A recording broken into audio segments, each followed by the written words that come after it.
আগামীকাল ৩ দিনের রাষ্ট্রীয় সফরে মালয়েশিয়া যাচ্ছেন প্রধান উপদেষ্টা।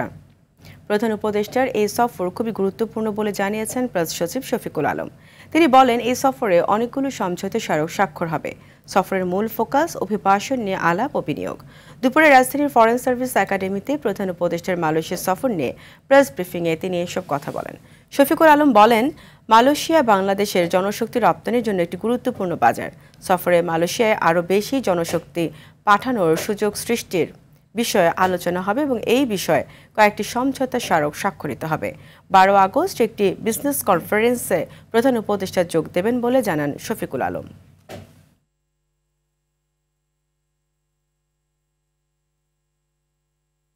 যারা যাচ্ছেন, আমাদের যে খনিজ জ্বালানি ও খনিজ উপদেষ্টা, ওনার সাথে আলাদা পেট্রোনাসের চেয়ারম্যানের মিটিং হবে। আমাদের যে প্রবাসী কল্যাণ মন্ত্রণালয়ের যিনি অ্যাডভাইজার ডক্টর আসিফ নজরুল, ওনার সাথে তাদের যারা ওভারসিজ রিক্রুটমেন্ট, তাদের যে রিক্রুটমেন্ট দেখেন, তাদের সাথে মিটিং আছে।